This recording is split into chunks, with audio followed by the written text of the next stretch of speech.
अस्सलाम वालेकुम, मैं हूं रेहान तारिक और आप देख रहे हैं दस्तक। ईरान अमरीका मुज़ाकरात एक बार फिर बदएतमादी की लपेट में है। एक ऐसे वक्त में जब दोनों फरीकैन एक दूसरे के करीब आते हैं, मुज़ाकरात में मस्बत पेशरफ्त होती है, तो कोई तीसरा है जो जलती पर तेल का काम करता है, जो शोलों को हवा देने लगता है, और वो तीसरा कोई और नहीं बल्कि स्पॉइलर इजराइल है। एक ऐसे वक्त में जब प्रेसिडेंट ट्रंप और ईरान दोनों जानिब से मुज़ाकरात मस्बत समत में जाने का इंदिया दिया जा रहा था, अच्छी खबरें सामने आ रही थी, तो पहले कुवैत पर अटैक, जिसको ईरान ने जवाबी हमला करार दिया कि हमारे जज़ायर के ऊपर जो अटैक्स हुए उसके रिस्पॉन्स में हमने कुवैत के ऊपर किया है। लेकिन दूसरी जानिब इजराइल की तरफ से सीज़ फायर की खिलाफ वर्जी की गई, वो ट्रूस जो है उसकी खिलाफ वर्जी हुई, और फिर लबनान के ऊपर जो है हमले कर दिए गए।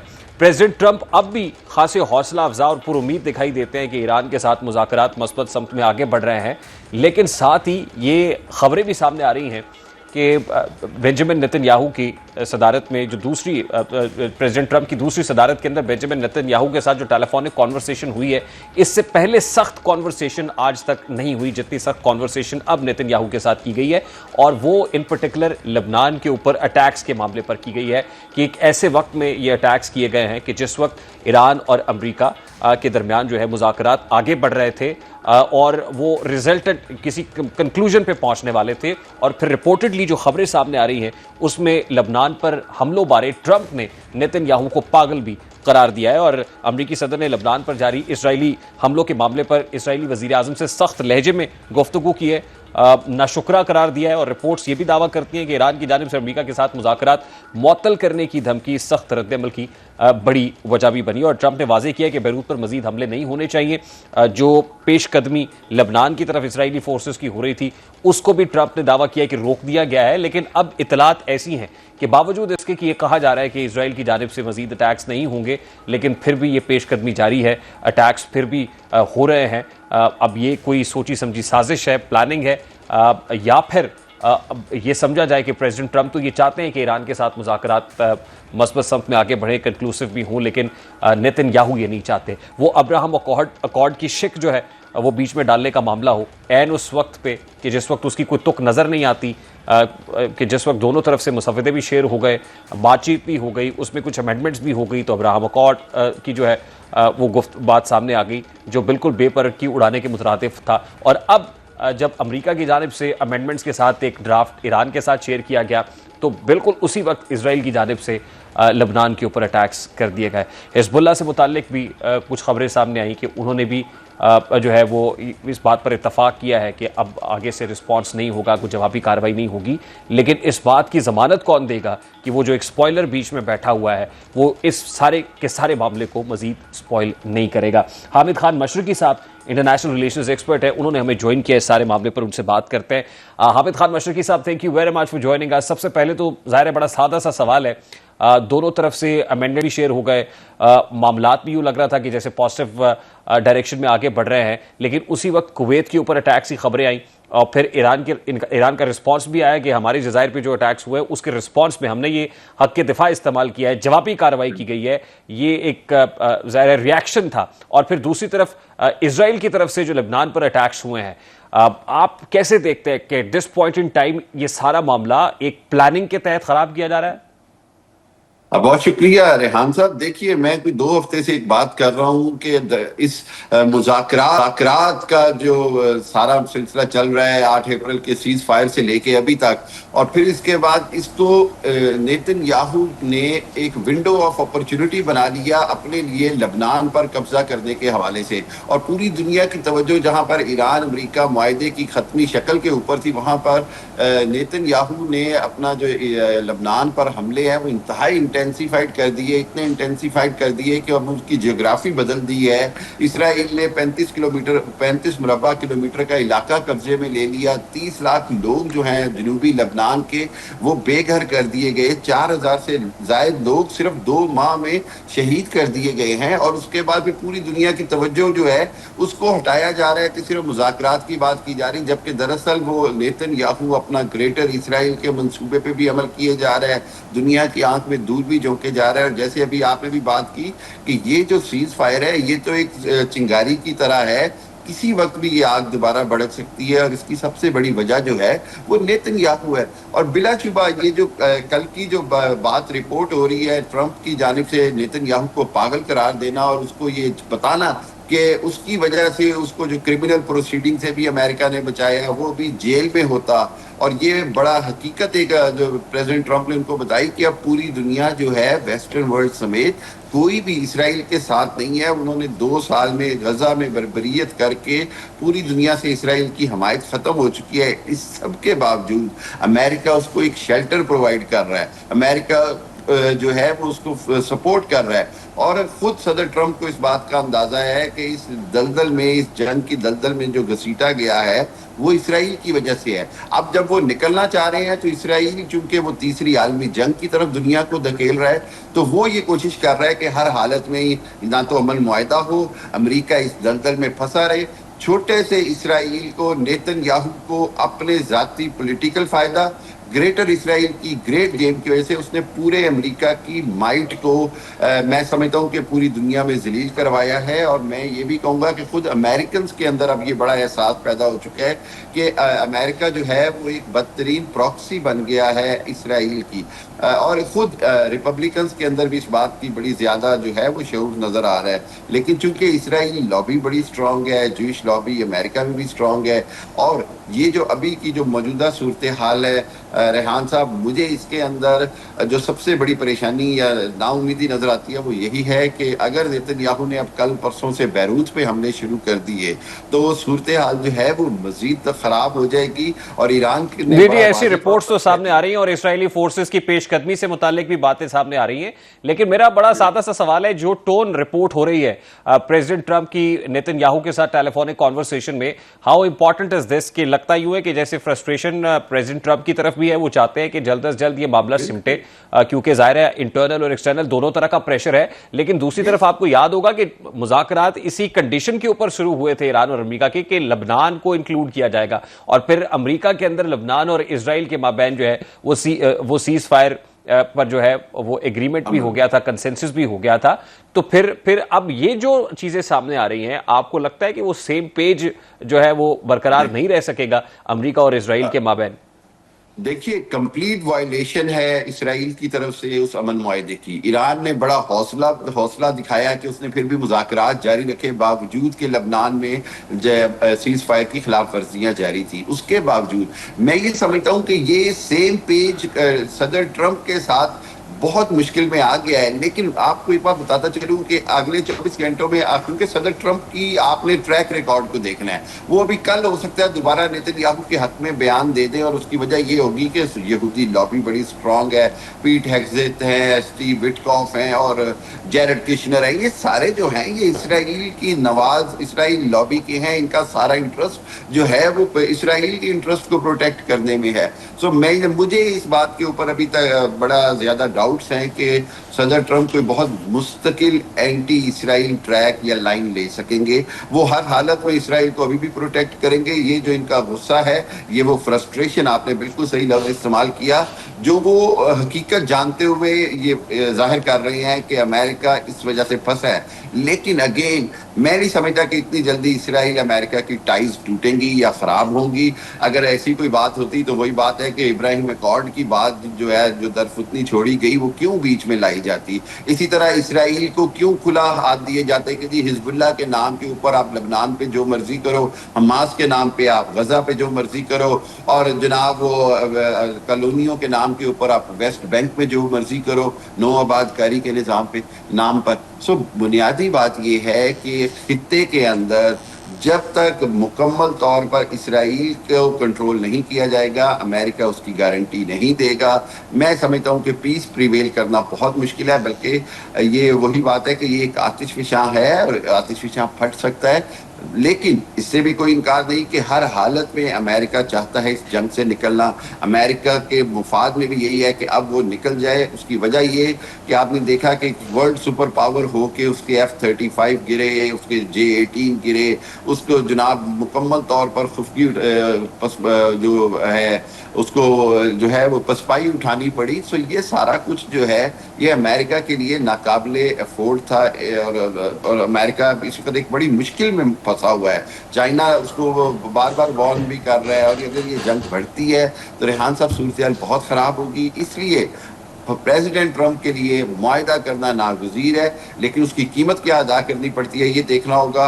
और अगर मुआहदा नहीं होता तो अगले 6 से 7 दिनों में आज आपने देखा कि ईरान ने दोबारा रिटेलिएट भी शुरू किया है, और ये रिटेलिएशन कहीं भी मैं बार बार बात करता हूँ कि तमाम सीज फायर अगर ख़त्म हो गया तो जंग अगर दोबारा शुरू हो गई तो फिर सीज फायर कराना और फिर जंग बंदी कराना बहुत मुश्किल होगा। मिडल ईस्ट के ममालिक बड़ी मुश्किल में आएंगे, खसूसी तौर पर अगेन कुवैत और यूएई। मैं कतर और सऊदी अरब को अप्रिशिएट करता हूँ जो ये बड़ा वाज़ेह तौर जी पर जी, मेरा यही सवाल, अगला सवाल भी यही था आबिद खान मशरकी साहब की, जो गल्फ स्टेट्स हैं इस सारी सिचुएशन के अंदर जो नई डेवलपमेंट्स हो रही हैं, इस पे उनका क्या रोल आप देख रहे हैं, और आपको लगता है कि अमेरिका के ऊपर प्रेशर डाला जा रहा होगा?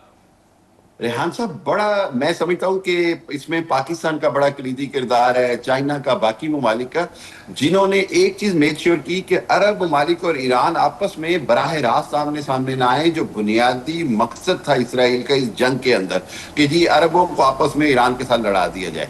लेकिन उसके साथ साथ एक स्टेप और बहुत बेहतर हुआ, जो पाकिस्तान ने स्ट्रेटेजिक एम्ब्रेला के अंदर एक तो सऊदी अरब को प्रोटेक्ट भी किया और साथ सऊदी अरब को एग्री किया कि वो खुलेआम अमरीकी अड्डे जो हैं वो अमेरिका को इस्तेमाल करने से रोके। कतर ने भी मना कर दिया कि जी हम नहीं चाहते इस जंग का हिस्सा, हम अमेरिका को नहीं इस्तेमाल। सो अब के अंदर ये जो तकसीम है, ये इस वक्त मैं समझता हूँ जंग के माहौल को थोड़ा बचाने की कोशिश है, और अमेरिका के लिए बड़ी अलार्मिंग सिचुएशन है। अब जो मुल्क भी अभी भी अगर अमेरिका को फैसिलिटेट करेंगे, उनके अड्डे इस्तेमाल करने देंगे, चाहे वो कुवैत हो, बहरीन हो या यूएई हो, फिर वो ईरान जो है उन पे रिटेलिएट करने पे हक बजानिब हो जाएगा। और ये जो है ये आहिस्ता आहिस्ता अरब ममालिक, मैं समझता हूँ यूएई के अलावा आइंदा आने वाले दिनों में कुवैत भी इससे पीछे हटते हुए आपको नजर आएगा। हामिद खान मशरकी साहब, जो अमेंडेड ड्राफ्ट अमेरिका की तरफ से शेयर किया गया उसमें ईरान के जौहरी प्रोग्राम से मुतालिक जो है कोई फ्लेक्सिबिलिटी नजर नहीं आती। फिर आपने हुर्मस पे जो टॉल का मामला है उस पर भी कोई फ्लेक्सिबिलिटी दिखाई नहीं देती है। तो जो अमेंडेड ड्राफ्ट सामने आया है वो लगता तो यही है कि प्रेसिडेंट ट्रंप को वो नैरेटिव नहीं मिल रहा है जो नैरेटिव रिक्वायर्ड है इस एग्जिट के लिए। वो तो बाहर सूरत यही कहते हैं कि जेसीपीओए से बेहतर डील लेके देंगे। अब अपने अमेरिकन को भी वो यही जो है बावर कराने की कोशिश करते हैं। तो जाहिर है फ्रस्ट्रेशन तो इस तरफ भी है as far as the deal is concerned कि कोई एक ऐसा स्क्रिप्ट, कोई ड्राफ्ट बन नहीं पा रहा है। रेहान साहब देखिए, बात यह है कि पूरी दुनिया जानती है कि इस जंग में अमेरिका को पिछपाई हुई है, एक तरह से शिकस्त हुई है। उसके बाद एक हारा हुआ मुल्क या कोई भी ताकत जो है वो अपना कितना बातें जबरदस्ती मनवा सकती है। और एक तरह से ईरान ने बड़ा क्लियर रेड लाइन डिफाइन की है कि न्यूक्लियर के ऊपर वो एक हद से ज्यादा कंप्रोमाइज नहीं करेगा, न्यूक्लियर बम नहीं बनाएगा, लेकिन अमेरिका के हवाले भी नहीं करेगा। दूसरी जानिब ये कि अगर अमेरिका ये चाहता है कि मैदान जंग में हारी हुई जंग वो टेबल टॉप पे जीत जाए, तो मेरा ख्याल है कि ईरान इस पे तैयार नहीं है। ईरान का बड़ा स्ट्रॉन्ग मौक़िफ़ है। आपने हर्मुज़ के ऊपर उसने ओमान को अपने साथ मिलाया है, और ओमान और ईरान जो है वो मिलकर एक बेसिक टोल टैक्स या टैरिफ के ऊपर अब पूरी मुकम्मल तौर पर एग्रीमेंट है, और वो उसकी एक नई शक्ल आइंदा 2-3 दिनों में आपको नजर आ जाएगी। अब सूरत हाल ये है कि अमेरिका को विन विन सिचुएशंस की बजाय, मैं ये बात बार बार करता हूँ, फेस सेविंग लेके अपनी जान बचा के तो यहाँ से निकलने में उसको बचत है। अमेरिका को ये समझना होगा, और अमेरिकन पब्लिक को इस बात का अंदाजा है। अगर प्रेसिडेंट ट्रंप इसको अना का मसला बना लेंगे जी उसने हर हालत में करना है, तो प्रेसिडेंट ट्रंप मजीद मुश्किल में आएंगे। बहुत बहुत शुक्रिया हामिद खान मशरकी साहब इंटरनेशनल रिलेशन के साथ मौजूद थे। Let's take a break here. Break के बाद वापस आएंगे, इस मामले पर मजीद बात करेंगे। उस ब्रेक के बाद हमारे साथ रहिएगा।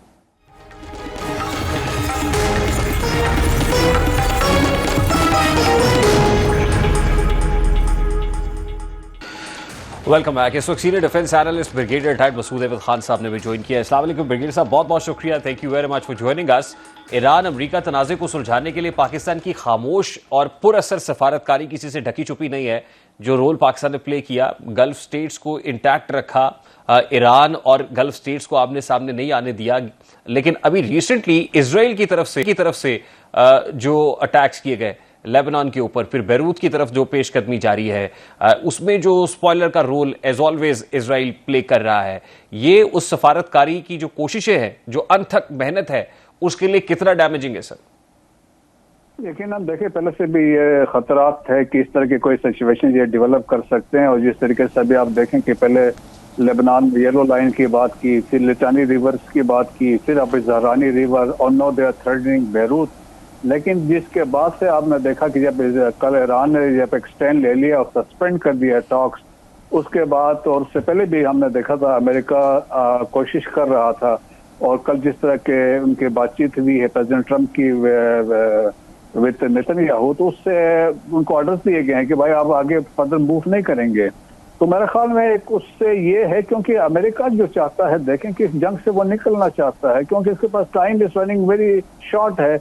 और क्योंकि ईरान के पास सारा टाइम है, तो देयरफॉर क्योंकि आगे मिड टर्म इलेक्शंस भी आ रहे हैं और प्रेशर भी है, पब्लिक प्रेशर भी है, तो दैट्स वाई वो चाहते हैं कोई सेटलमेंट करे, कोई विक्ट्री डिक्लेयर करके ट्रम्प यहाँ से निकलना चाहते हैं। जबकि इजराइल की ख्वाहिश यही है, they want to prolong the operation जितना ये लंबा हो, क्योंकि उसमें सर्वाइबिलिटी जो है नेतन्याहू की प्रोलॉन्ग कॉन्फ्लिक्ट में है, वरना वो उसका ही विल लैंड इन जेल, क्योंकि करप्शन के केसेस हैं और उसके चांस कोई बनता नहीं है। दैट्स वाई वो चाहता है ये कंटिन्यू प्रोलॉन्ग हो, और ताकि वो अपनी पॉलिटिकल स्टैंडिंग इस पे इम्प्रूव करे। तो अमेरिकन या अच्छा ब्रिगेड साहब, ये जो टेलीफोनिक कॉन्वर्सेशन रिपोर्ट हो रही है जिसमें रिपोर्टेडली प्रेसिडेंट ट्रंप ने सख्त लहजे में गुफ्तगू की है नेतन्याहू के साथ, तो नेतन्याहू ने जो कुछ किया इससे पहले, क्या वो आइसोलेशन में किया, वो प्रेसिडेंट ट्रंप को ऑन बोर्ड लेके एतमाद में लेके नहीं किया गया, या फिर एतमाद में लेकर किया गया इसलिए ताकि मैक्सिमम प्रेशर पुट अप किया जाए और उससे कैपिटलाइज किया जाए टेबल के ऊपर ज्यादा से ज्यादा।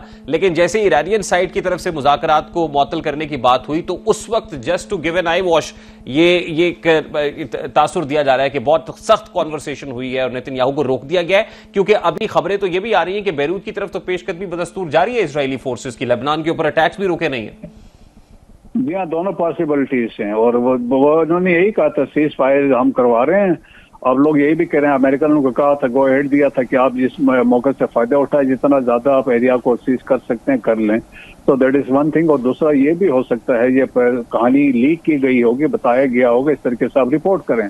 क्योंकि अभी आप देखें ना कि जिस तरीके से वेस्टर्न मीडिया को हमने देखा है कि जिस तरह बायस रिपोर्टिंग की है, मिस रिपोर्टिंग की है, डिटेल्स नहीं बताया, इवन इजराइल के अंदर से भी खबरें नहीं आ रही, तो दिस इज ए पॉसिबिलिटी। आप इसको रूल आउट नहीं कर सकते हैं कि सारा कुछ हो सकता है।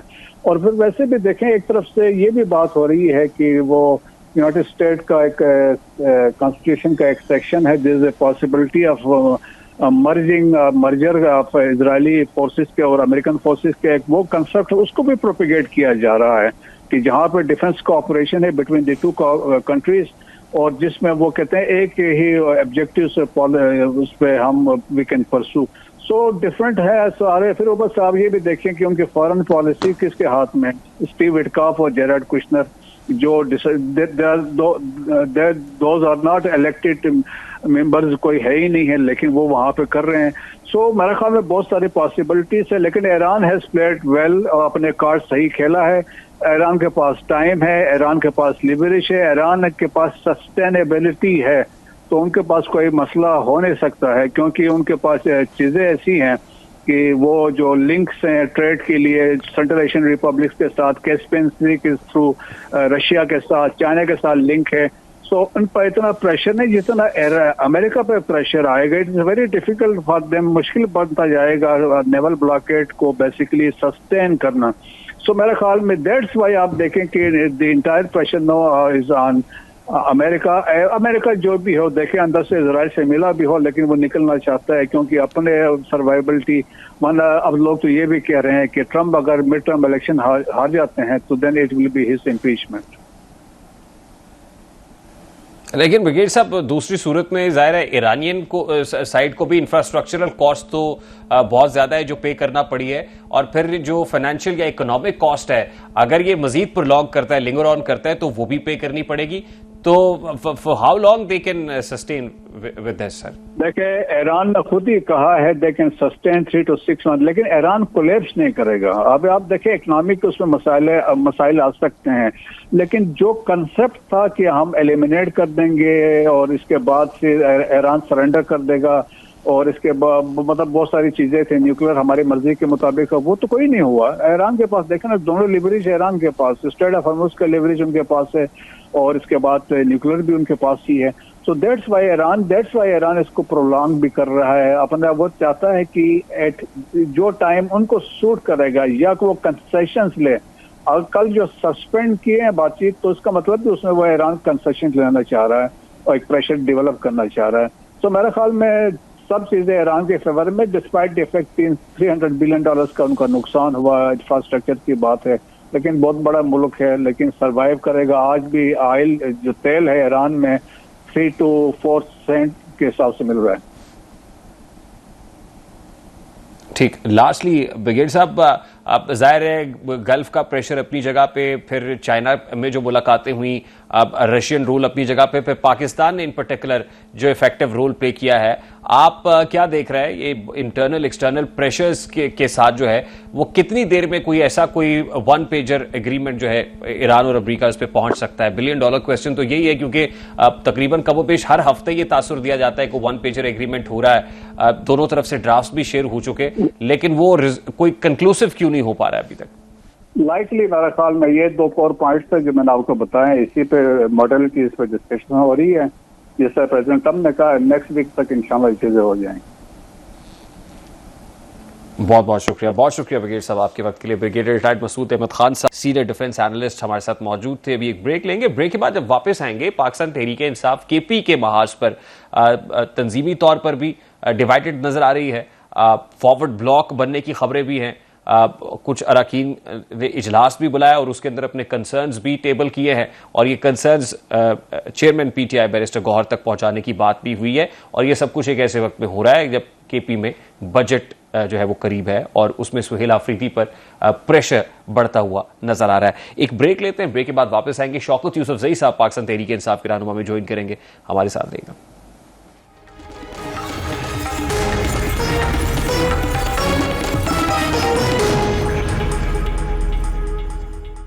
Welcome back. Pakistan Tehreek Insaf KPK में बढ़ते हुए इख्तलाफात और तंजीमी चैलेंजेस बदस्तूर अपनी जगह पर बरकरार हैं। एक ऐसे वक्त में जब केपी के अंदर बजट मंजूरी एक बहुत बड़ा चैलेंज दिखाई दे रहा है, जहां पे फॉरवर्ड ब्लॉक बनने की खबरें तो सुनाई दे रही थी, लेकिन अब उन खबरों में किसी हद तक सदाकत भी दिखाई दे रही है। हाल ही में पाकिस्तान तहरीक इंसाफ के 22 अरकान असम्बली का एक इजलास हुआ है। उस इजलास के अंदर तमाम तर कंसर्न्स और रिजर्वेशंस को डिस्कस किया गया है। फिर नाराज अरकान को बनाने के लिए असद कैसर की सरबराही में 6 रुकनी कमेटी भी तश्कील दी गई थी, लेकिन इन नाराज अरकान ने असद कैसर की सरबराही में बनने वाली इस 6 रुकनी कमेटी से मुलाकात से इनकार कर दिया और फैसला यह किया गया है कि चेयरमैन बैरिस्टर गौहर को खत लिखा जाएगा और उस खत के अंदर जो सूबे के अंदर मुख्तलिफ कॉन्स्टिट्यूंसीज में जो कॉन्स्टिट्यूंस के मसाइल हैं और फिर जो रिप्रेजेंटेटिव्स हैं उनको जो इश्यूज़ हैं, जो मैनेजमेंट गवर्नेंस परफॉर्मेंस के मामलात हैं, उस पर बात होगी। फिर बानी पीटीआई की रिहाई के लिए कोई मौसर तहरीक क्यों नहीं चलाई जा रही, इस पर भी जो मुद्दा है वो उठाया जाएगा। लेकिन ये कंसेंसस अपनी जगह पर है कि उस 6 रुकनी कमेटी के साथ बातचीत नहीं होगी। और फिर ये खबरें भी सामने आ रही हैं कि मजीद अरकान असम्बली, जो नाराज अरकान असम्बली हैं, वो भी इस 22 के कैंप को ज्वाइन करने के लिए तैयार हैं और उनके साथ भी जो है वो मीटिंग, जो अगला इजलास है वो जल्द बुला लिया जाएगा। और जाहिर है इस इंपॉर्टेंट नुकता ये भी है कि अब से पहले जो सुहेल आफरीदी और साबिक वज़ीर आला अली अमीन गंडापुर के माबैन एक कॉन्वर्सेशन की खबरें सामने आई थी और नोक झोंक हुई थी, तो इस ग्रुप ने ये क्लेम किया है कि इस ग्रुप का अली अमीन गंडापुर से कोई ताल्लुक नहीं है। इस वक्त शौकत यूसुफजई साहब पाकिस्तान तहरीक इंसाफ के रहनुमा हमारे साथ मौजूद है। अस्सलाम वालेकुम यूसुफजई साहब, बहुत बहुत शुक्रिया, thank you very much for joining us. Sir, सबसे पहले तो how challenging is this and how big is this problem कि पीटीआई के अंदर ये नाराजी तो है, अब ग्रुप भी बनता हुआ नजर आ रहा है, तो क्या इस ग्रुप को फॉरवर्ड ब्लॉक का नाम दिया जा सकता है? बहुत शुक्रिया। देखिए, नाराजगी तो जमहूरियत का हुस्न है, पहली दफा नहीं हुआ है। इससे पहले प्रोफेसर मलिक साहब के दौर में भी कुछ लोग नाराज थे, महमूद खान के दौर में भी कुछ लोग थे। जब बजट आता है ना, तो लोगों की नाराजगियां भी बढ़ जाती हैं, सामने भी आ जाती है, क्यों हल्के के लिए काम करना होता है, हल्के के लोगों को बताना होता है कि हम आपके हक के लिए लड़ रहे हैं। तो ये मेरे ख्याल से इसको फॉरवर्ड ब्लॉक का नाम देना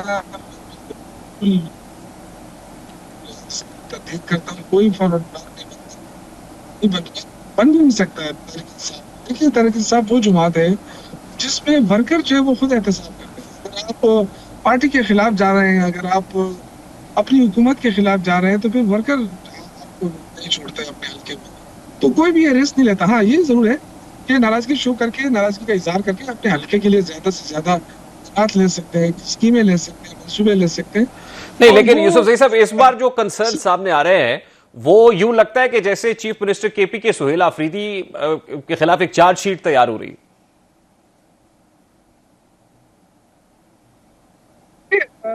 मेरे जाती राय, ख्याल, और मैं खुद उनके साथ भी जो बात कर रहे हैं तो ज्यादा नहीं है, लेकिन ये कि सबका यही कंसर्न है कि जो हमारे हल्कों में तरक्याती काम होने चाहिए। दूसरा ये कि उनका सबसे बड़ा जो आज होता है, जो पहले भी यही होता रहा है कि जी सीएम हमें टाइम नहीं देता है, सीएम से मुलाकात नहीं होती है, तो ये अक्सर होता है, ये कोई नई बात नहीं है। और ये लड़ाई झगड़े भी जो है ना, ये इमरान खान जब जेल से बाहर थे, जिस वक्त वो पार्टी के इजलास बुलाते थे, ये झगड़े उनके सामने भी हो जाते थे। तो ये कोई नई बात नहीं है तरीके साहब में, क्योंकि सबको पता है कि वोट इमरान खान का है और वो जिसको टिकट देगा वो कामयाब हो सकता है। तो ये दूसरी पार्टियों में चूंकि इलेक्टेबल्स का मसला होता है, यहाँ इलेक्टेबल कोई भी नहीं है, यहाँ सिर्फ इमरान खान का वोट चलता है। इसलिए अगर सुहेल अफरीदी के खिलाफ कोई भी ग्रुप का शिकल बनता है तो वो उसकी कोई हैसियत नहीं होगी। सिर्फ ये है, नाराजगी है, बिल्कुल हम मानते हैं उनकी नाराजगी बाज लोगों की जेन्युइन भी है। वो ये कहते हैं कि जी हम 2-2 मरतबा, 3-3 मरतबा सीएम हाउस गए और हमें मुलाकात नहीं मिला, क्योंकि आपको पता है कि सीएम की मसरूफियात ऐसी होती है कि हमें भी जब 9 साल में खुद असेंबली में रहा, जब हमें टाइम मिल जाता हम पहुंचते तो आगे से कोई और मीटिंग शुरू हो जाती, या हमें वेट करना पड़ता है या फिर नहीं, लेकिन यूसुफ जई साहब, वो- सुहेल आफरीदी साहब को तो लाए इसलिए गया था ना कि ये हालात तब्दील होंगे। जो कंसर्न्स थे अली अमीन गंडापुर को लेके वो सुहेल आफरीदी में नहीं होंगे, तो और लेकिन आपको नहीं लगता कि ये तासुर भी बड़ी तकवीयत पा रहा है कि सुहेल आफरीदी ने मायूस किया है? मतलब वो कोई मौसर तहरीक भी बानी पीटीआई के लिए नहीं चला पाए हैं, फिर वो अपने लोगों के साथ भी उस तरीके से नहीं खड़े हुए हैं, जो गवर्नेंस के इश्यूज है वो भी अपनी जगह पे हैं, तो जो एक्सपेक्टेशंस थी उन एक्सपेक्टेशंस पे पूरा नहीं उतर पाए सुहेल आफरीदी साहब। हाउ आप ये तासुर किस हद तक दुरुस्त है सर?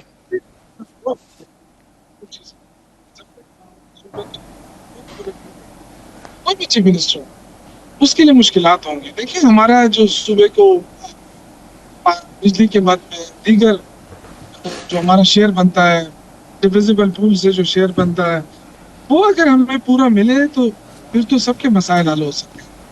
लेकिन जब तक वफाकी हुकूमत सूबे का पूरा हक नहीं देगी तो सीएम के लिए मुश्किलात तो होंगी, क्योंकि इतने बड़े हलके हैं, वो उन हर हलके के लिए अपने पूरा फंड देना होता है। तो ये नाराजगियां, ये सारी चीजें जो है बजट के दौरान होती हैं, ये कोई नई बात नहीं है, इससे पहले भी कई दफा हुई है। और क्योंकि मैं पार्लियामेंट्री अफेयर्स का मिनिस्टर भी रहा हूँ, तो मैं इन चीजों को देखता रहा हूँ। सुहेल अफरीदी साहब चूंकि जाहिर है उनका एक्सपीरियंस कम है, इसमें कोई शक नहीं है, और लोग उस चीज को उछाल रहे हैं। फिर उनके खिलाफ एक प्रोपेगेंडा मुहिम भी चली है कि जी कभी उनको कहा ये दहशतगर्दों के साथ मिला हुआ है, कभी क्या के खिलाफ बड़ी मुहिम चली, हर किस्म उनको डिस्क्रेडिट करने की कोशिश की। अब ये कि उनकी जो हुकूमत है, अगर आप उनको पूरा फंड नहीं देंगे तो जाहिर है फिर तो काम तो मुतासर होगा। तो इस चीज को लेकर जो वफाकी हुकूमत चाहती है कि यहाँ पे कोई फॉरवर्ड ब्लॉक बने, और उस फॉरवर्ड ब्लॉक को लेकर वो जो अपोजिशन है वहाँ वो मिल के हुकूमत के लिए मुश्किलात बनाया, तो मैं नहीं समझता। नहीं, लेकिन यूसुफ जई साहब, पीटीआई धड़ेबंदी का शिकार तो है ना। अब देखिए कि इन कंसर्न्स को तो बैठ के दूर किया जाता है, लेकिन इन कंसर्न्स को दूर करने के लिए असद कैसर बड़े सीजन्ड पीटीआई के लीडर है और सीनियर रहनुमा है, उनकी सरबराही में 6 रुकनी कमेटी से बातचीत से भी इनकार कर दिया गया। तो इससे तो जाहिर होता है कि धड़ेबंदी तो अपनी जगह पर है पीटीआई के अंदर। देखिए, मैंने आपसे कहा ना कि ये प्रेशर टैक्टिक्स होता है, इस बात के जर्मन है, कह रहा हूँ कि जर्मन है, सीनियर लोग हैं उसमें, लेकिन मैं नहीं समझता कि क्योंकि मेरी बात हुई है वो पार्टी के खिलाफ नहीं जा सकते। इन लोगों के देखे ना अपने हल्के भी हैं, कोई भी ये रिस्क नहीं लेगा कि वो अपने हल्के में, क्योंकि जाहिर है अगर आप फॉरवर्ड ब्लॉक बनाएंगे या आप हुकूमत की मुखालफत करेंगे बजट में, तो फिर तो आप पार्टी का हिस्सा नहीं रह सकते। तो ये मैं आपको यकीन दिलाता हूँ कि ऐसी बात नहीं है, नाराजगी है, इसमें कोई शक नहीं है, लेकिन डेफिनेटली उनसे रब्ता हुआ है, राब्ते हो रहे हैं, उसमें बड़े अच्छे अच्छे लोग भी हैं और कुछ लोगों के साथ सीएम साहब ने खुद रब्ता किया है। इंशाल्लाह वो भी कल राजी हो गए हैं। इसी तरह और भी लोगों से रब्ते हैं, मेरी खुद बात हुई है 2-3-4 मेंबरान के साथ, वो भी अल्हम्दुलिल्लाह काफ़ी पॉजिटिव उनका रिस्पांस रहा है। तो हाँ, गिले शिकवे हैं और ये आपको पता है कि गिले शिकवे जमहूरियत के अंदर होते हैं। अगर आप गिले शिकवे का भी हक नहीं देंगे किसी को तो फिर तो बड़ा मुश्किल होता है।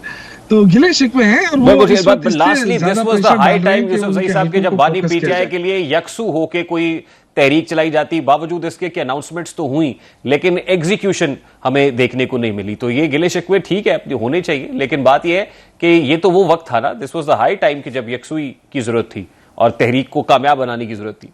तो देखिए, तो उसमें तो किसी को इनकार नहीं है। जो आप नाराज लोगों की बात कर रहे हैं, ये नाराज लोग तो पहुंच चुके हैं, ज्यादातर इसमें अडयाला की तरफ जा चुके हैं। हम भी अडयाला की तरफ रवा दवा है और जो लोग राजी हैं वो भी है अडयाला की तरफ जा रहे हैं। तो इस इमरान खान की तहरीक पे तो किसी को इख्तिलाफ नहीं, डिपेंड करता है कि कौन सी तारीख का ऐलान होता है। अगर आप मंगल टू मंगल जाना है तो वो भी आ रहे हैं। इसके अलावा अगर किसी तारीख का ऐलान होना तो उस पर भी ये सारे लोग रेडी होंगे इंशाल्लाह। तो ऐसी तो कोई बात नहीं है। ये जो तासुर दिया जा रहा है कि बिल्कुल पार्टी को डैमेज हो जाएगी पार्टी, ये कोई अगर किसी की ख्वाहिश है, अगर कोई बनाना भी चाहे इस तरह तो बना के दिखा दे।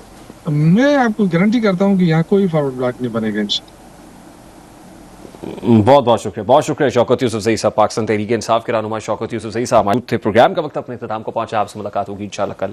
अपना रखिए ख्याल, अल्लाह हाफिज।